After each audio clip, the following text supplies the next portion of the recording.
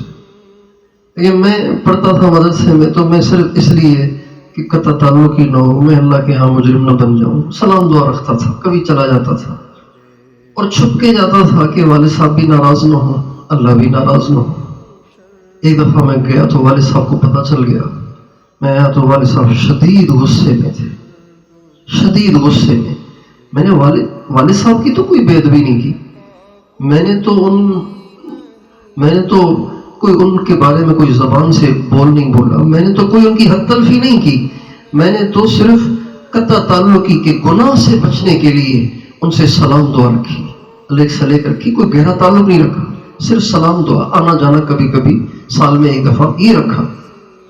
لیکن والد صاحب نے اس پہ غیرت کا مظاہرہ کیا اور مجھ سے اتنے شدید ناراض ہوئے کہ پاؤں میں پڑ کے مجھے رونا پڑا اور ان کی ٹانگوں سے لپٹ کے مجھے رونا پڑا اور ان سے معافی مانگنی پڑی. ان کا جن سے میری نہیں بنتی تو ان کے پاس کیوں گئے؟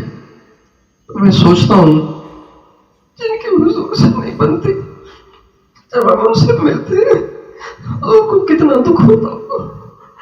جن کی حضور سے نہیں بنتی, جو حضور کے دشمن ہیں, جب ہم ان کے طریقے سینے سے لگاتے ہیں, ان والی شکلیں بناتے ہیں, ہماری عورتیں ان والے اسٹائل سے کپڑے پہنتی ہیں, میرے آنکھوں میں کتنا دکھ ہوتا ہوگا. اس لیے محبت سیکھنے کی چیز ہے بھائی, محبت سیکھنی پڑتی ہے. محبت شور شرابے کا نام نہیں ہے, محبت صرف باتوں کا نام نہیں ہے, محبت صرف قصیدے پڑھنے کا نام نہیں ہے. ہائے آج امت مسلمان نے حضور کے طریقے چھوڑ دیے, حضور کی سنتیں چھوڑ دی, کلمہ پڑھتے ہیں پھر بھی غیروں کے پیچھے چلتے ہیں. چمن کے تخت پر جس دم شہ گل کا تجمل تھا, ہزاروں بلبلوں کی فوج تھی, ایک شور تھا گل تھا. جب آئے دن خزاں کے کچھ نہ تھا جز خار گلشن میں, بتاتا باغباں رو رو یہاں غنچہ یہاں گل تھا. شاعر نے اس میں ایک چمن کے مالی اور باغبان کی کارگزاری سنائی. کہتے ہیں کہ ایک باغ بڑا خوبصورت تھا, بڑا ہرا بھرا اور مہکتا تھا. بڑی اس کی لوگوں نے تعریف سنی. کوئی شخص دور دراز سے اس باغ میں گھومنے کے لیے آیا. جب آیا تو اس نے تو بالکل برعکس دیکھا.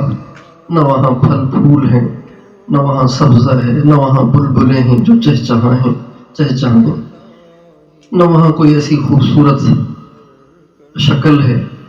تو وہ بڑا حیران ہوا کہ جی میں نے تعریف تو اس کی بڑی سنی تھی, یہ کیا حال ہو رہا ہے یہاں پہ؟ یہ تو سارے درخت ہی جھڑے ہوئے ہیں اور یہاں تو پتے بھی نہیں ہیں, شاخیں بھی نہیں ہیں, کچھ بھی نہیں ہے. تو وہ باغبان رونے لگا. وہ کہنے لگا صاحب آپ اصل میں خزاں میں آئے ہیں, آپ بہار میں آتے تو آپ دیکھتے کہ اس باغ میں کتنا حسن تھا اور یہ کتنا پر رونق تھا. پھر وہ اسی باغ میں, اس اجڑے ہوئے باغ میں, اس اجڑے ہوئے گلستان میں اس آدمی کو لے کے گھومتا ہے اور وہ رو رو کے اسے سناتا ہے, یہاں غنچہ یہاں گل تھا. جب آئے دن خزاں کے کچھ نہ تھا جز خار گلشن میں. وہ جب آیا تھا دیکھنے والا اس وقت تو صرف کانٹے دار جھاڑیاں تھیں. چنانچہ وہ باغبان اس شخص کو انگلی سے پکڑ کے لے کے گھومتا ہے اور ان جھاڑیوں کے پاس سے گزرتے ہوئے روتا ہے اور کہتا ہے یہاں غنچہ تھا، یہاں گل تھا، یہاں پھل تھے، یہاں ہری بھری شاخیں تھی، اب کچھ بھی نہیں۔ ایک وقت تھا کہ ہم مسلمان اپنے نبی کے غلام تھے، ہماری ماں بیٹی پردہ دار تھی، ہمارے نوجوان پرہیزگار تھے، ان کے دامن پاک تھے، بے داغ تھے، ان کی نگاہیں پاک تھیں۔ اذانیں سن کے ہم دیوانہ وار نماز کی طرف بھاگتے تھے، مرد مسجدوں کا رخ کرتے تھے، عورتیں مصلی کا رخ کرتی تھیں، کوئی کام ہم سنت سے ہٹ کے نہیں کرتے تھے۔ آج ہم کیا زمانہ دیکھ رہے، خزاں کا زمانہ دیکھ رہے کہ نہ پردہ رہا، نہ حیا رہی، نہ تقوی رہا، نہ پاک دامنی رہی، نہ اتباع سنت رہی۔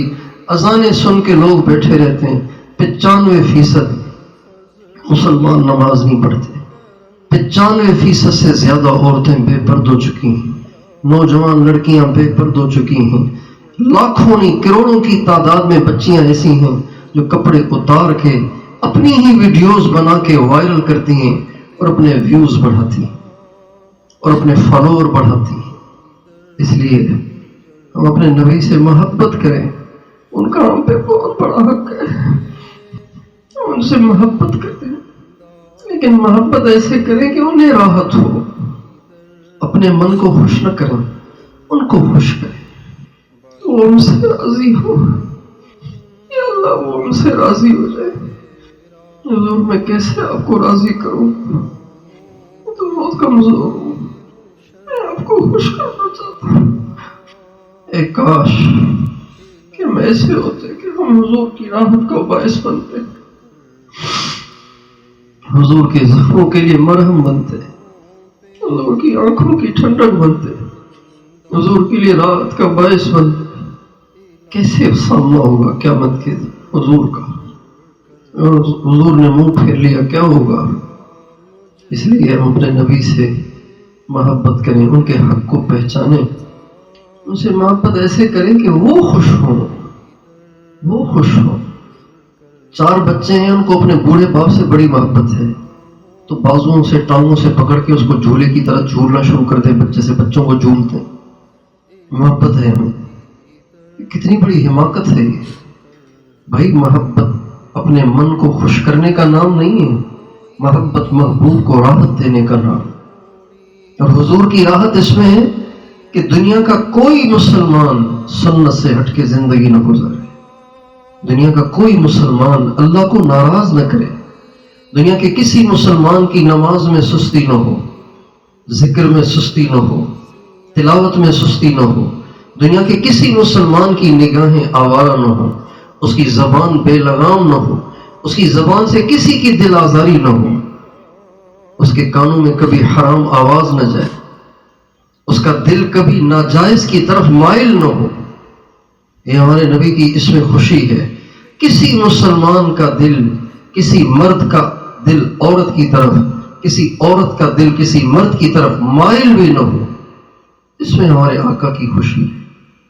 سب کے ساتھ سلوک اچھا ہو، ہر مسلمان غصے کو پینے والا ہو، اس میں ہمارے آقا کی خوشی ہے۔ ہر مسلمان اپنے اوپر زیادتیاں کرنے والوں کی زیادتیوں کو سہنے والا ہو، یہ ہمارے نبی کی خوشی ہے۔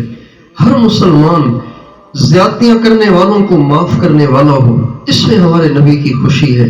ہر مسلمان تعلق توڑنے والوں سے جوڑتا ہو، اس میں ہمارے نبی کی خوشی ہے۔ ہر مسلمان دوسرے کا بھلا چاہتا ہو، اس میں ہمارے نبی کی خوشی ہے۔ کوئی کسی سے انتقام لینے کے جذبے سے بھرپور نہ ہو، اس میں ہمارے نبی کی خوشی ہے۔ ہر ایک کا دل اوروں کے لیے بالکل صاف ستھرا ہو، اس میں ہمارے نبی کی خوشی ہے۔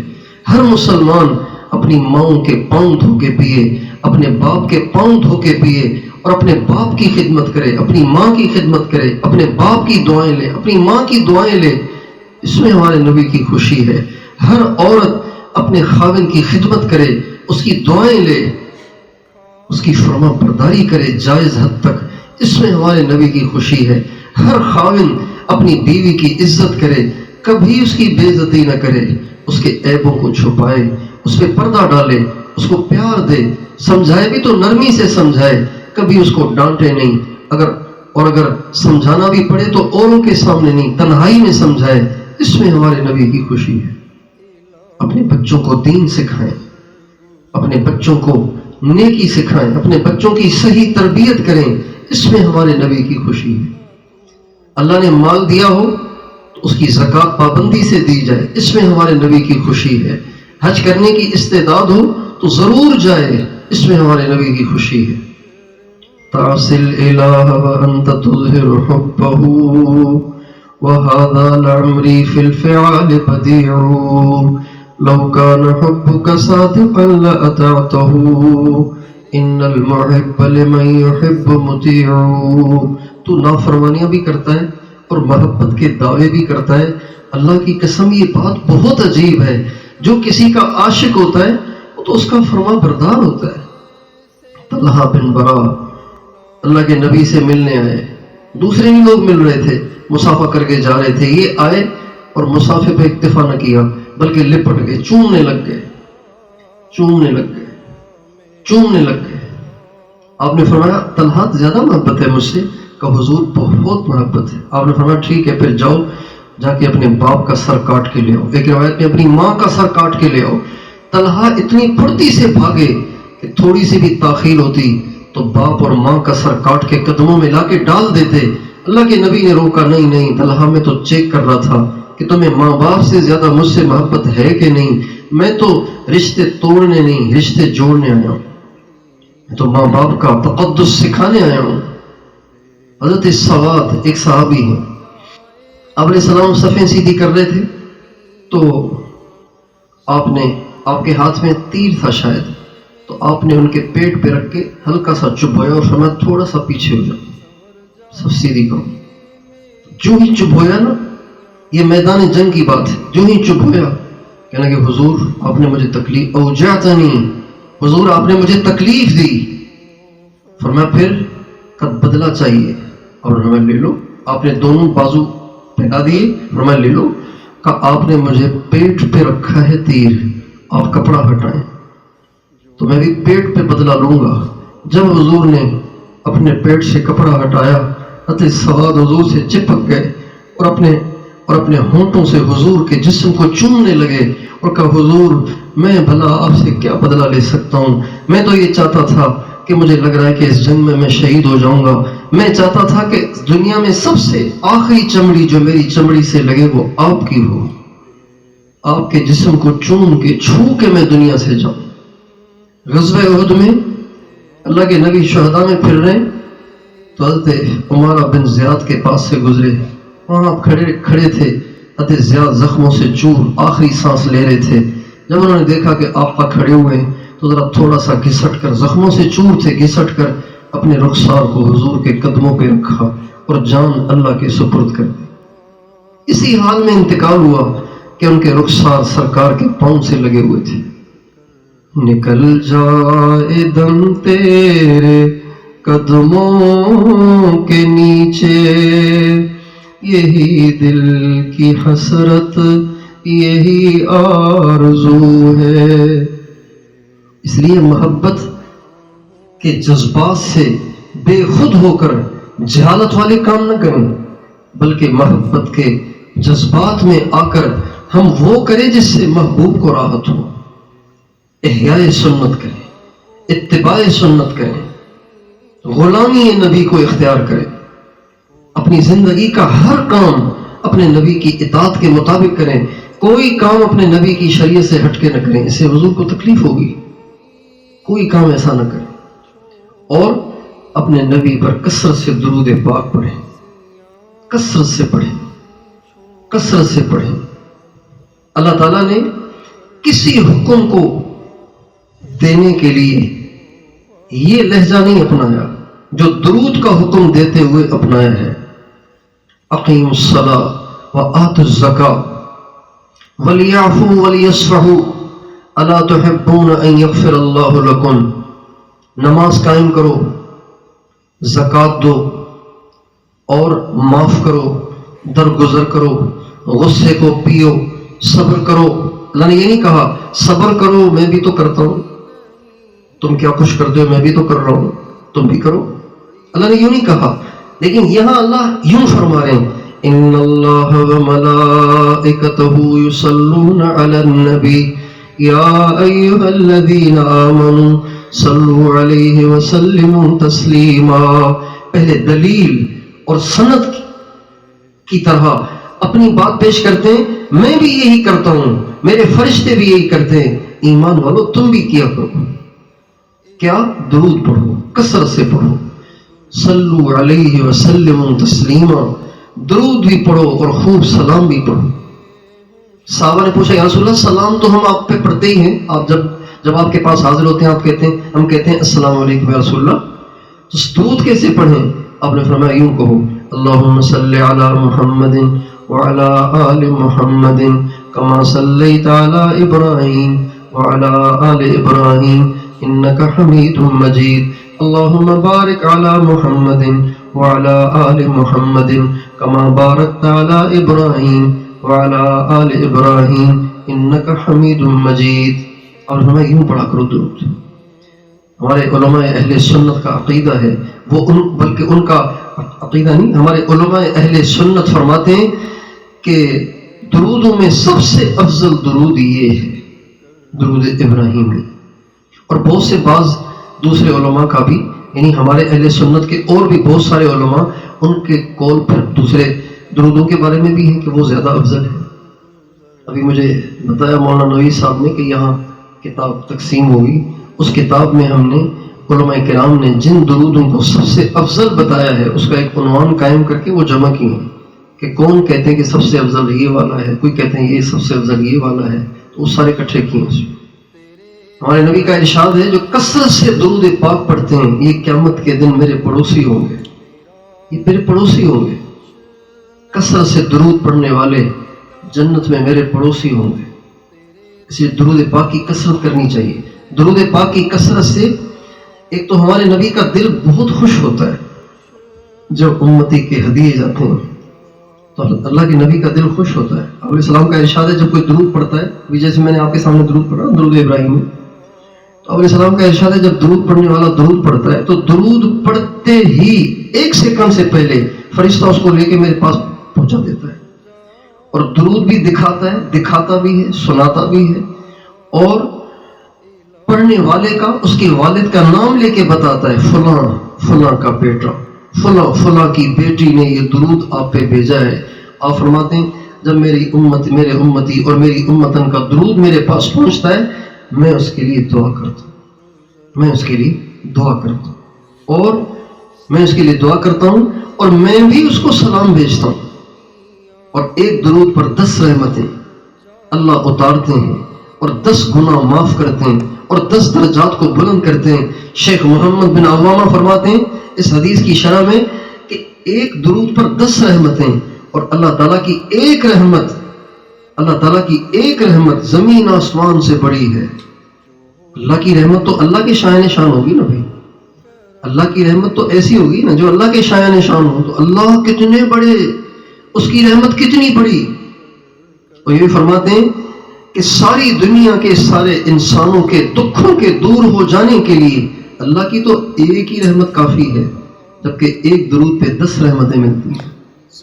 یقین سے پڑھنے والے پڑھیں تو اللہ تعالیٰ اسے غم دور کرتے ہیں. حضرت ابی بن کعب رضی اللہ تعالیٰ عنہ نے نبی کریم صلی اللہ علیہ وسلم سے پوچھا یا رسول اللہ میں نے ایک ٹائم مقرر کیا ہے اپنے انفرادی معمولات کے لیے, اس میں مختلف میں نے وظیفے پڑھنے ہیں, تو آپ مجھے یہ فرمائیے کہ میں کتنا حصہ اس کا درود پڑھوں, کتنا دوسرے وظائف پڑھوں. میں نے یہ سوچا ہے کہ چوتھائی حصے میں درود پڑھوں گا اور باقی 3 حصے جو چوتھائی ہوں گے ان میں دوسرے وظیفے پڑھ لوں گا. اور ہمیں اچھی بات ہے لیکن بڑھاؤ تو اور اچھا. کہا جی پھر ایسے کر لیتا ہوں کہ 1/3 درود باقی 2/3 دوسرے وظیفے. فرمایا بہت اچھا, بڑھاؤ تو اور اچھا. کہا جی پھر 2 حصے کر لیتا ہوں, آدھا سارا درود آدھا سارے باقی وظائف. فرمایا بہت اچھا, بڑھاؤ تو اور اچھا. کہا جی 2/3 درود 1/3 دوسرے وظیفے. فرمایا بہت اچھا لیکن بڑھاؤ تو اور اچھا. کہا جی بس سارے وظیفے چھوڑ دیے, اب میں درود ہی پڑھتا رہوں گا. اب علیہ السلام نے فرمایا اذن تکفا ہمک ویغفر لک ذنبک, اگر تو یہ کرے گا اللہ تیرے سارے گناہ معاف کر دے گا اور تیرے سارے غم دور کر دے گا. درود پاک کثرت سے پڑھنا ہے,